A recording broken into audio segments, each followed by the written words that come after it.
O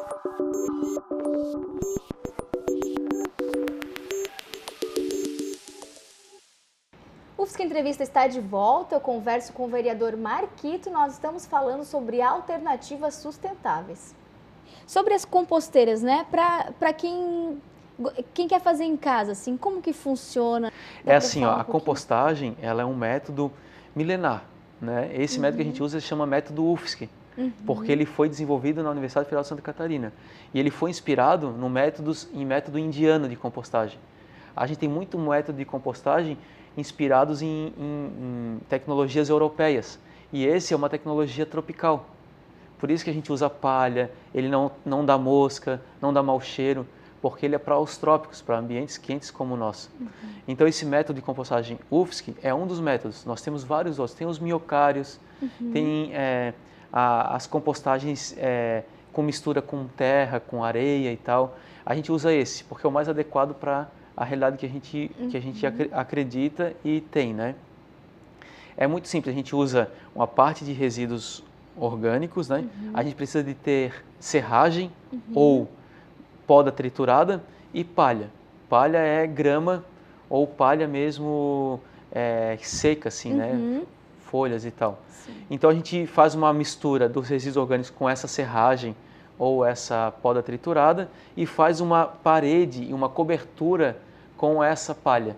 Ao ponto que naquele centro, naquele miolo dessa mistura da serragem ou poda triturada e o resíduo, ali fica uma temperatura de quase 70 graus. Porque as bactérias e fungos termofílicos, eles quebram a matéria orgânica, consumindo oxigênio e gerando calor através do vapor d'água, né? Sim. Então é uma transformação linda e maravilhosa. Quanto tempo que fica ali? É uma fermentação que acontece, É um tipo né? de fermentação, vamos chamar assim. Quanto tempo que ela tem que ficar fermentando para poder retirar, né, essa terra, esse adubo e utilizar para fazer uma horta? Esse processo todo ele tem uma duração de 3 meses, desde que fez a leira de compostagem e o adubo ficou pronto.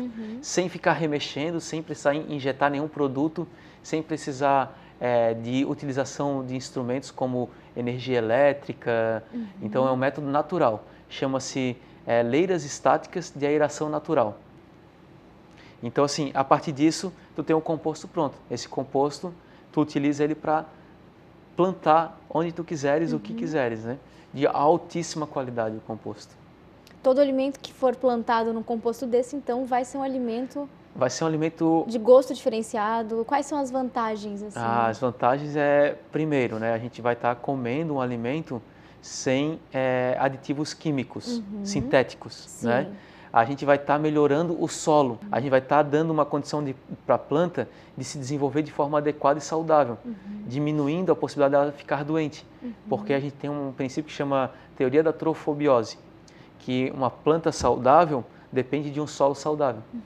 E para nós é fundamental, para quem defende a agricultura orgânica ou agroecológica como sistema de produção, é fundamental a matéria orgânica do solo, a epiderme do solo, a vida no solo, né?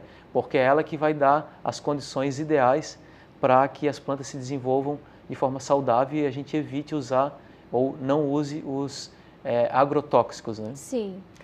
Outro problema grave na cidade, além dos aterros, é o saneamento básico, né? Numa pesquisa recente entre as 100 maiores cidades do Brasil, Floripa ficou na 58ª posição, mesmo com um investimento de 401 milhões no tratamento de esgoto, né? O saneamento ecológico é uma solução para esse problema? O saneamento ecológico descentralizado, a gente defende isso também no mandato. Na minha trajetória também como ativista, assim, né? A gente defende porque temos realidades e situações em Florianópolis que é super possível. O saneamento ecológico descentralizado ele é composto por vários elementos, né? Por exemplo, o banheiro seco, que é tratar através da compostagem os resíduos ou da alcalinização, os excrementos humanos e depois usar ele como um fertilizante, né? É possível. E acabar com essa história de que o esgoto vá para o rio, vá para o oceano. Isso, que então... nós somos o único bicho que faz cocô na água que a gente bebe. Todos os outros bichos fazem cocô, enterram dispersam. Então seria uma ótima solução. Uma Acabando ótima com solução. isso, em algum tempo, alguma coisa já se recuperaria ali, né? A gente já fez isso, a humanidade já fez isso, já usou o excremento humano como fonte de fertilizante para a sua agricultura. É milenar também o banheiro seco, ou o uso das fezes humanas para adubos. Existem estudos mostrando que através de tratamentos adequados não tem problema com patógeno. Isso é muito bem consolidado em literatura, em estudos. Aqui na Universidade Federal de Santa Catarina tem um estudo de banheiro seco muito bem feito ali na engenharia sanitária e ambiental. Então isso já está superado, né? Nós temos também as bacias de evapotranspiração, que são bacias como se fossem fossas, mas com sistemas em que as plantas elas utilizam aquela água e os micro-organismos eles atacam os resíduos das descargas, das águas que vão para ali. Nós temos também as wetlands, que são sistemas de plantas também de tratamento, para, por exemplo, um condomínio, um loteamento, né? Então nós teríamos sim como descentralizar em alguns bairros, tipo sul da ilha, Ingleses, Rio Vermelho. Ainda é possível, de repente aqui na região mais central tem maior dificuldade, né? Mas nós temos ainda mais de 60% do território de Florianópolis poderia ser tratado com sistemas ecológicos descentralizados, muito bem elaborados, né? E que daria uma condição muito mais de uma visão ecológica vamos chamar assim, do esgotamento sanitário. Porque na minha visão ali são nutrientes, é fósforo, é potássio, é cobalto, é níquel, é molibdênio. Então imagina que a gente utiliza fertilizantes químicos, adubos, né? Para fazer um fertilizante químico a gente tem que quebrar uma pedreira para pegar lá silício, pegar cobalto, níquel, né? Fósforo. A gente vai precisar transformar petróleo em nitrogênio, por exemplo.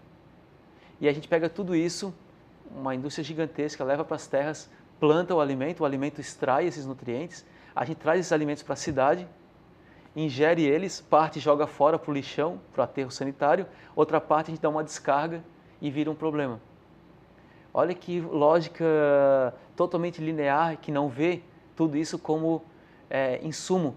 Então a minha visão também da descarga ali é insumo, eu vejo ali nutrientes, sabe?